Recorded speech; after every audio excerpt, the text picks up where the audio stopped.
하나님 주시는 말씀은 사도행전, 신약성경 사도행전 1장 12절에서 26절까지 말씀입니다.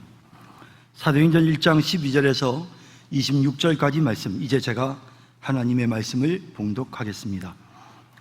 제자들이 감람원이라 하는 산으로부터 예루살렘에 돌아오니 이 산은 예루살렘에서 가까워 안식일에 가기 알맞은 길이라.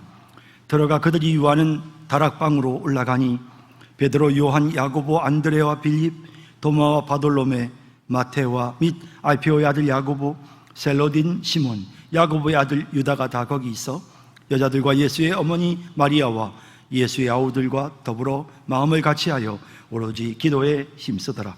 모인 무리의 수가 약 120명이나 되더라. 그때 베드로가 그 형제들 가운데 일어서서 이르되, 형제들아, 성령이 다윗의 입을 통하여 예수 잡는 자들의 길잡이가 된 유다를 가리켜 미리 말씀하신 성경이 응하였으니 마땅하도다. 이 사람은 본래 우리 수 가운데 참여하여 이 직무의 한 부분을 맡았던 자라. 이 사람이 불의의 삭스로 밭을 사고 후에 몸이 곤두박질하여 배가 터져 장자가 다 흘러나온지라. 이 일이 예루살렘에 사는 모든 사람에게 알려져 그들의 말로는 그 밭을 아겔다마라 하니 이는 피밭이라는 뜻이라. 시편에 기록하였으되 그의 거처를 황폐하게 하시며 거기 거하는 자가 없게 하소서 하였고, 또 일렀으되 그의 직분을 타인이 취하게 하소서 하였도다. 이러므로 요한의 세례로부터 우리 가운데서 올려져 가신 날까지 주 예수께서 우리 가운데 출입하실 때에 항상 우리와 함께 다니던 사람 중에 하나를 세워 우리와 더불어 예수께서 부활하심을 증언할 사람이 되게 하여야 하리라 하거늘, 그들이 두 사람을 내세우니 하나는 바사바라고도 하고 별명은 유수도라고 하는 요셉이요 하나는 마띠아라. 그들이 기도하여 이르되, 무사람의 마음을 아시는 주여, 이 두 사람 중에 누가 주님께 택하신 바 되어 봉사와 및 사도의 직무를 대신할 자인지를 보이시옵소서. 유다는 이 직무를 버리고 제 곳으로 갔나이다 하고 제비 뽑아 마띠아를 얻으니 그가 11 사도의 수에 들어가니라. 아멘. 할렐루야. 네. 계속해서 제가 요즘 금요일 날도 또 주일 날 오후에도 영적 부흥을 위한 기도에 대해서 말씀을 전하고 있습니다. 하나님의 성령이 강력하게 역사하셔야 되겠다. 정말 우리 교회 안에 부흥이 일어나야 되겠다. 그런 간절한 열망이 있어서 또 시간 이런 주제와 관련된 내용으로 하나님의 말씀을 전합니다. 불교는 신도들에게 마음을 비우고 마음을 내려놓아라. 모든 욕심과 번뇌를 다 비우고 고집도 비우고 내 생각, 좋지 못한 감정 다 비워라. 이렇게 마음이 깨끗해지도록 순수한 마음을 가질 수 있도록 그렇게 가르칩니다. 이것이 이제 소위 부처가 되는 과정입니다. 성불에 이르는 과정입니다. 불교는 이처럼 마음을 깨끗이 비우는 것을 성불하기 위한 가장 중요한 과정으로 이해합니다. 그 사람들이 절을 하는 것도 혹은 탑을 도는 것도 무엇 이루어지기를 원하는 그런 소망을 가지고 그렇게 하는 것이 아니고 그와 같은 일들을 하면서 마음을 비우는 것입니다. 마음의 욕심을 다 비워내고 번뇌를 다 비워내는 것입니다. 결국 그들은 부처님을 의지하거나 혹은 부처님의 도움을 받으려고 하는 소원을 이루어 달라고 하는 그런 마음을 가지고 그들이 어떤 신앙생활을 하는 것이 아니라 그들 자신이 마음을 비워서 자기들이 스스로 부처가 되려고 하는 그것이 이 불교가 추구하는 것입니다. 그런 부분들을 보면 불교는 사실 종교라고 보기가 좀 어렵죠. 뭔가 자기를 수행하는 그런 철학 혹은 자신의 마음을 비워내는 것을 목표로 하는 그런 어떤 수행 단체 같은 그런 곳이 이제 불교다라고 그렇게 말할 수 있을 것입니다. 제가 군에 있으면서 많은 불교 성직자들과 같이 교제를 나누고 같이 대화를 나누면서 늘 느꼈던 것은 그 사람들이 그런 목표를 가지고 끊임없이 자기 마음을 비워보려고 애를 쓰지만 여전히 그들이 그 속에 사로잡혀 사는 것입니다. 그러면서 그 사람들이 간혹 하는 이야기가 출가했을 때, 이 출가라는 말은 세속을 떠난다는 것입니다. 가족들로부터 벗어나서 산에 가서 머리 깎고 사람들과 전혀 만나지 않았을 때는 어느 정도 마음을 비워낼 수 있었지만, 하지만 불교의 군종 성직자로서 군에 와서 생활하다 보니 그 마음을 비우기가 어려운 거죠. 그러니까 어렵다. 이제 연약한 모습들을 계속해서 보이는 것입니다.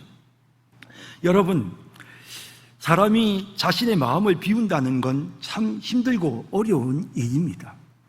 여러분, 성경이 우리에게 말씀하시는 것처럼 자기 마음을 다스리는 자는 성을 빼앗는 자보다 나으니라. 얼마나 마음을 다스리는 것이 힘든지요. 성을 전쟁에서 점령하는 것보다 더 어렵습니다. 마음 하나 다스리는 것이 성 점령하는 것보다 더 어렵다라고 말씀합니다. 또 그런가 하면 로마서 7장 19절에는 바울이 이렇게 말하죠. 내가 원하는 바 선은 행하지 아니하고 도리어 원하지 아니하는 바 악을 행하도다 라고 말합니다. 그러면서 탄식합니다. 인간이 자기 마음을 다스리기가 얼마나 어려운지 모릅니다. 마음속에 끌어오르는 욕심, 끌어오르는 이 마음에 좋지 못한 생각, 이걸 비운다고요?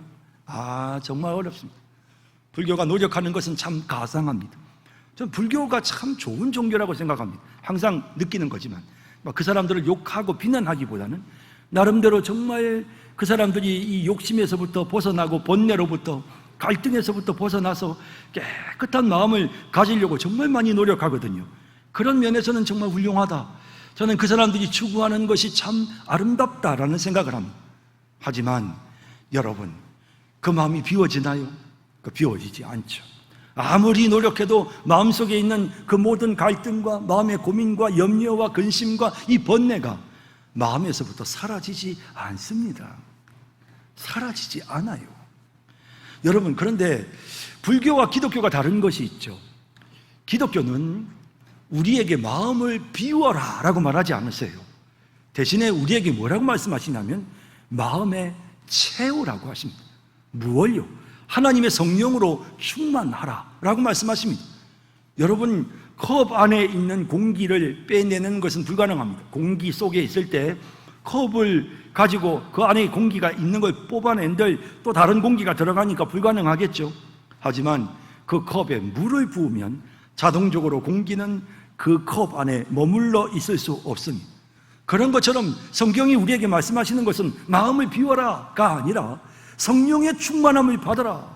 우리 주님의 영으로 우리의 마음이 가득 채워지는 것입니다.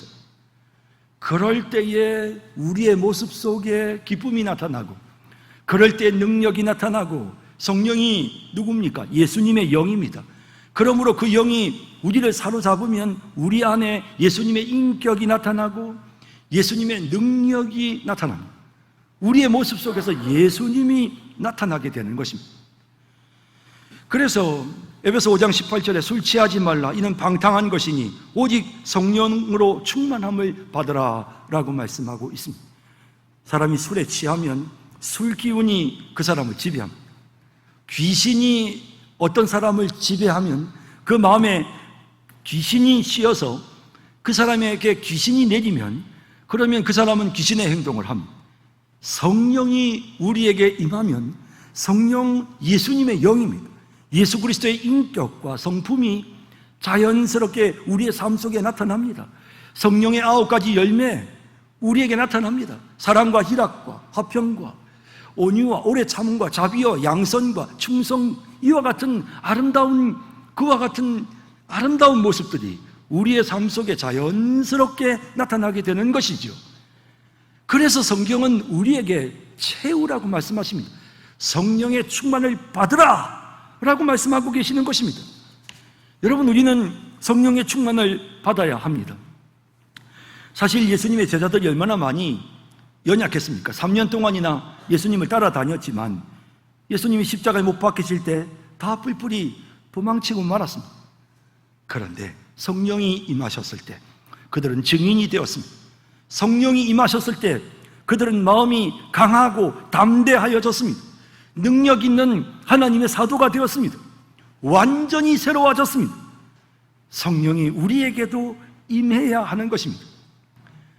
오늘 우리가 읽은 본문은 이제 그 성령의 임재를 간절하게 기다리면서 초대교회 성도들이 함께, 그 120명이 함께 이 성령의 임재를 기다리는 그런 모습을 우리에게 보여주고 있습니다. 성령이 역사하실 때까지 그들이 무엇을 했습니까? 사실 우리가 성경을 읽어보면 예수님께서 성령을 기다리라, 성령이 너희에게 임하실 것이니까 너희가 기다리라 라고 말씀하셨습니다. 하지만 어떻게 기다려야 되는지, 무엇을 해야 되는지 구체적으로 말씀하지는 않으셨습니다. 제자들은 이미 그것을 깨닫고 있었습니다. 그래서 오늘 본문에 성령이 그들에게 임재하시도록, 오순절날 마가요한의 다락방에 하나님의 성령이 역사하시도록 사도행전 2장에 이제 성령이 임하는데, 사도행전 1장에서 예수님이 부활하여 승천하신 후에 성령이 임할 것이다 라고 말씀하시는 그 약속을 받은 이 초대교회의 120명의 성도들이 어떻게 성령의 충만을 준비하는지, 성령의 임재를 어떻게 기다리는지를 본문이 우리에게 분명하게 보여주고 있는 것입니다. 사실 우리에게는 이미 성령이 오셨습니다. 오순절 마가요한의 다락방에 임했던 그 성령, 이미 우리에게도 오셨습니다. 그 증거가 무엇입니까? 우리가 예수님을 믿는 거죠. 우리의 마음속에 하나님이 살아계심이 믿어지고 예수님이 나의 구원자이심을 믿게 되는 것은 성령이 역사하지 않나 하시면 불가능한 일입니다. 성령이 지금 분명히 우리 안에 계십니다. 하지만 중요한 것은 그 성령이 계속해서 한량없이 성령이 우리 안에 기름 부으시며 성령이 끊임없이 우리 안에 충만하게 역사하셔야 한다는 것입니다. 이미 우리 안에 계신 성령이시지만 그 성령이 더욱더 충만하여져야 되는 것입니다. 성령의 불같은 임재가 우리에게 나타나야 되는 것입니다. 영적인 부흥이 일어날 때마다 성령이 임하셨습니다. 그런 것처럼 우리의 메마르고 컬컬하고 연약한 심령에 하나님의 불같은 성령의 뜨거운 임재가 다시 나타나야 되는 것입니다. 계속해서 한량없이 기름 부으시는 성령의 충만함이 우리에게 와야 되는 것입니다. 그래서 이제 우리에게 준비가 필요합니다. 본문에서 예수님의 제자들이 오순절 성령 강림을 기다리며 어떤 준비를 했는지를 살펴보면서 성령의 강력한 임재를 위해서 우리가 어떤 준비를 해야 하는지를 생각해 보겠습니다. 첫째 해야 될 준비는 기도하는 것입니다. 기도할 때 성령이 임하십니다. 본문 13절 14절을 보실까요? 들어가 그들이 유하는 다락방으로 올라가니 베드로, 요한, 야고보, 안드레와 빌립, 도마와 바돌로메, 마테와 알페오의 아들 야고보, 셀로딘, 시몬, 야고보의 아들 유다가 다 거기 있어 여자들과 예수의 어머니 마리아와 예수의 아우들과 더불어 마음을 같이하여 오로지 기도에 힘쓰더라 라고 말씀하고 있는 것입니다. 기도에 힘쓰더라 라고 하셨습니다. 사실 예수님이 제자들에게 얘들아 너희 성령이 임하시도록 기도해라, 성령을 기다리면서 너희가 기도하면서 기다려라 그렇게 말씀하지 않으셨습니다. 그냥 기다리라고만 하셨습니다. 누가복음 24장 49절에 볼지어다 내가 내 아버지께서 약속하신 것을 너희에게 보내리니 너희는 위로부터 능력으로 입혀질 때까지 이 성에 머물라 하시니라. 머물라, 또 다른 부분에서는 기다리라 라고 하셨습니다. 그런데 제자들이 지금 무엇을 하고 있습니까? 오로지 기도에 힘쓰니라. 더불어 마음을 같이하여 오로지 기도에 힘쓰더라.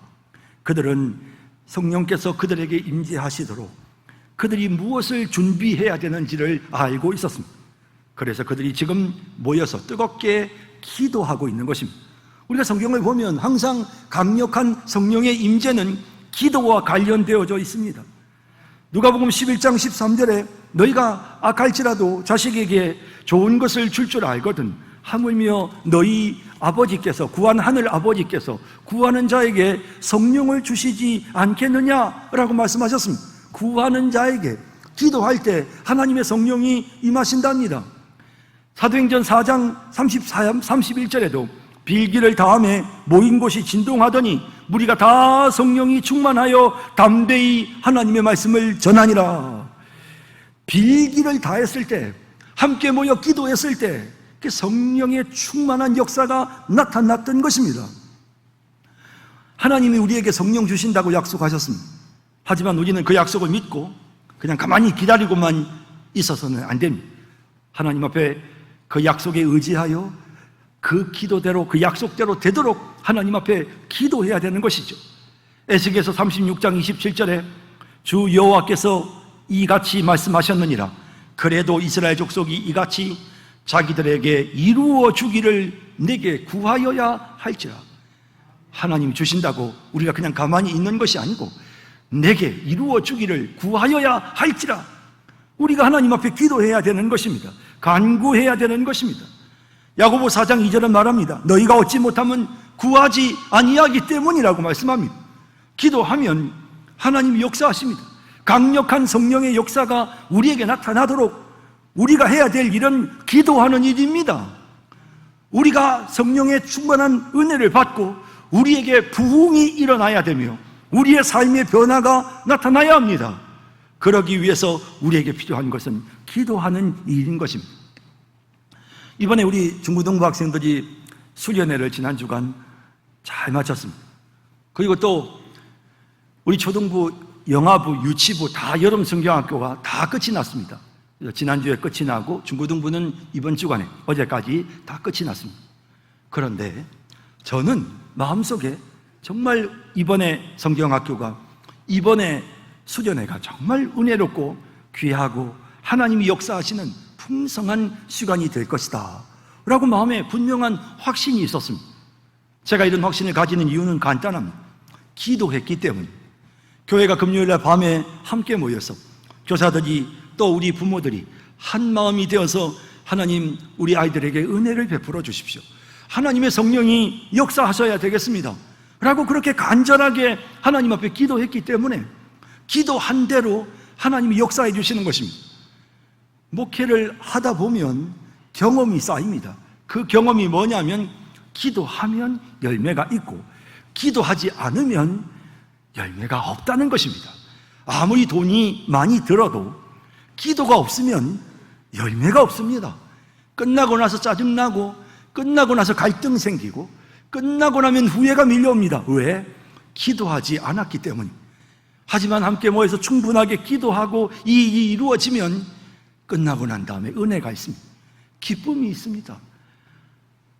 우리 중고등부 아이들이 다 은혜를 받고 얼굴이 참 환한 모습으로 돌아왔습니다. 우리 주일학교 아이들도 교사들도 다 얼굴에 기쁨이 있습니다. 성경학교가 끝나고 난 다음에 지친 기색이었고 모든 교사들이 다 마음에 기쁨이 있습니다. 왜 그럴까요? 기도했기 때문에. 여러분, 기도하면 성령이 임하십니다. 우리 교회도 마찬가지입니다. 하나님 우리 교회에 성령이 역사하셔야 되겠습니다. 하나님 우리 교회에 은혜를 베풀어 주시옵소서. 이런 간절한 마음을 가지고 우리가 함께 기도함으로 하나님의 성령의 역사를 경험하는, 뜨거운 성령의 임재를 체험하는 그런 우리 교회 되기를 진심으로 바랍니다. 두 번째는 경로를 재탐색해서 움직여야 합니다. 제가 이 본문을 읽을 때마다 항상 이 단어를 꼭 사용합니다. 참 굉장히 이 단어가 마음에 많이 와닿습니다. 내비게이션을 우리가 운전을 해보면 이 내비게이션이 우리가 다른 길로 가버리면 순식간에 지가 알아서 경로를 재탐색합니다. 목적지를 향하여 가는데 내가 딴 길로 들어서 버리면 경로를 재탐색합니다. 그 자리에서 다시 목적지로 가는 길을 알려주는 것이죠. 자, 제가 이 경로를 재탐색하는 이 이야기를 하는 것은 성령이 임재하기 전에, 사실은 지금 이 120명 예수님의 제자들과 또 정말 이 함께 은혜 받기를 원하는 이 초대교회 성도들이 함께 모여서 그들이 지금 하는 일은 뭐냐면 성령이 임재하시기를 기다리는 것입니다. 성령이 우리에게 임하셔야 돼. 오순절날 약속하신 그 성령이 그들에게 충만하게 임하기를 기다리고 있습니다. 그러면서 그 성령이 그들에게 충만히 역사하는 하도록, 역사하실 수 있도록, 성령이 임하실 수 있도록 하기 위해서 자기 자신을 점검하는 것입니다. 성령이 역사하신다, 성령이 우리에게 오셔야 되는데 우리가 준비가 됐어? 지금 성령께서 우리에게 오시도록 지금 우리가 경로가 지금 제대로 그 목표가 제대로 지금 잘 설정되어 있어? 지금 우리가 제대로 잘하고 있어? 이렇게 베드로는 기도하면서 자기 자신을 되돌아본 것입니다.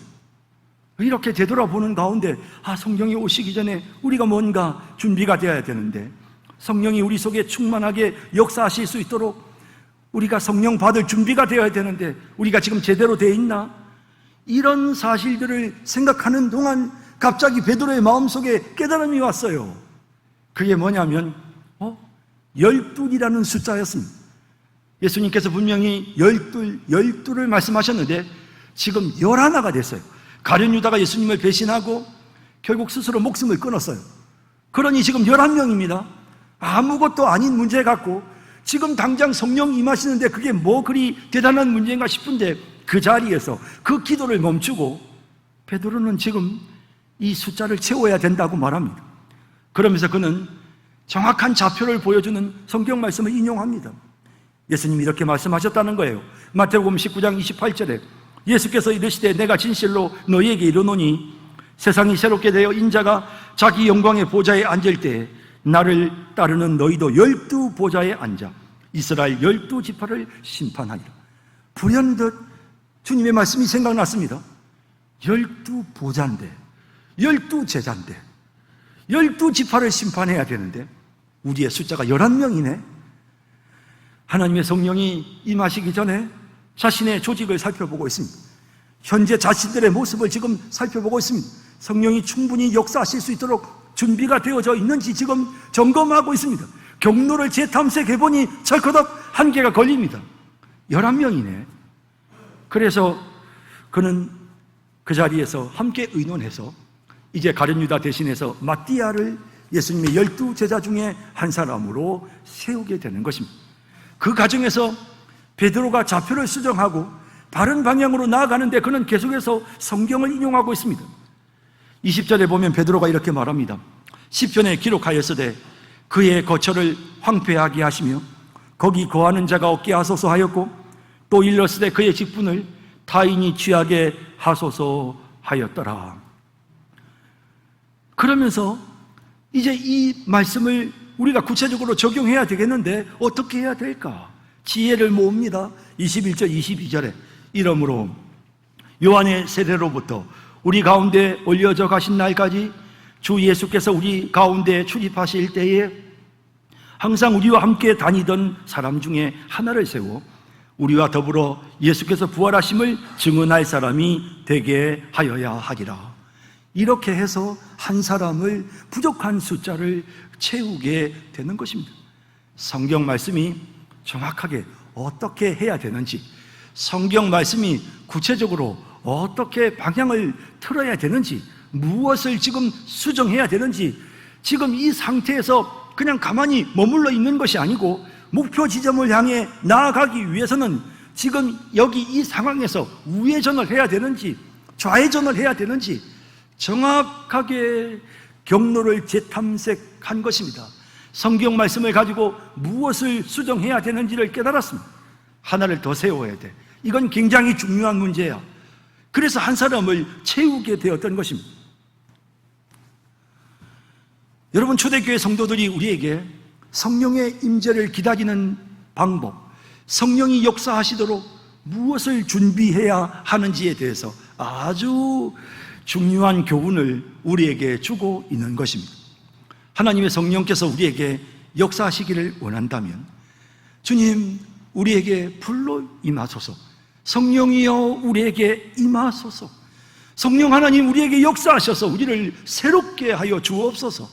우리가 전심을 다해 하나님의 성령이 역사하시도록 기도해야 되는 것은 너무 당연한 일입니다.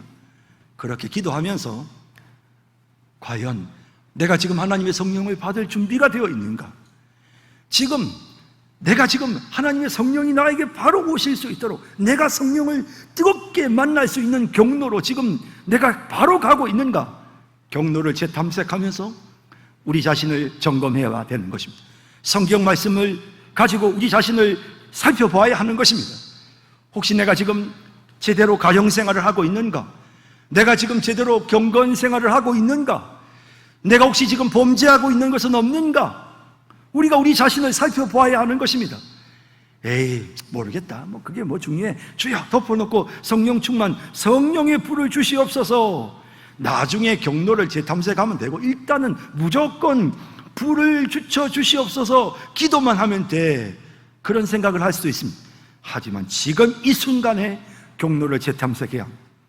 성령께서 내게 역사하시고자 하실 때 내가 지금 어떻게 준비해야 합니까?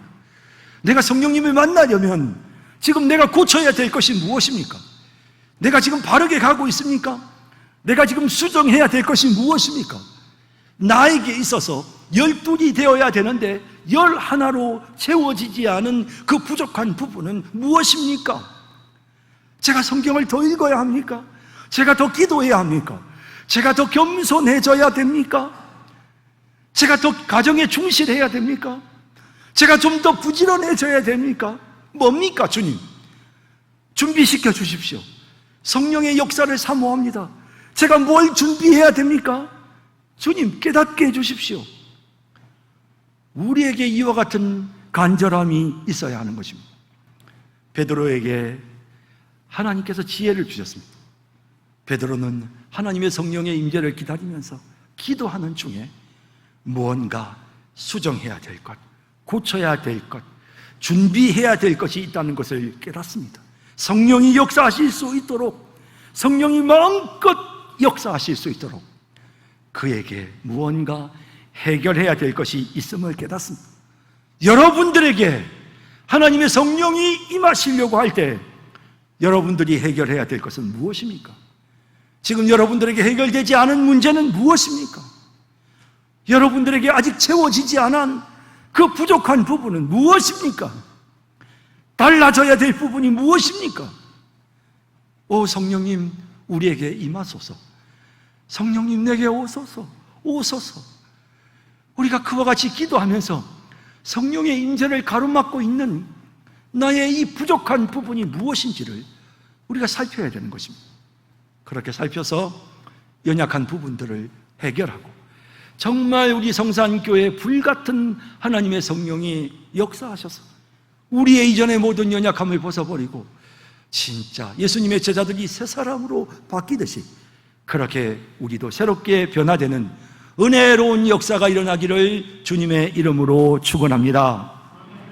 기도하겠습니다. 사랑의 주님, 전심을 다해 하나님 앞에 기도합니다. 성령이여 우리에게 임하소서. 성령의 불길이 타오르기를 원합니다. 우리 속에 있는 타락한 죄성을 하나님이여 다 제거해 주시고 우리의 마음을 성령께서 임재하셔서 다스려 주시옵소서. 성령의 충만함을 받게 하옵소서. 오늘 초대교회 성도들처럼 기도하기를 원합니다. 성령이 우리 교회에 임하시도록, 성령이 우리 각자에게 임하시도록 기도하기를 원합니다. 그리고 성령이 우리에게 임하시는데 장애물이 되는 그런 우리의 모든 부족한 부분들을 다 제거할 수 있도록 하나님 우리에게 용기를 주소서. 하나님 우리에게 결단하는 마음을 주소서.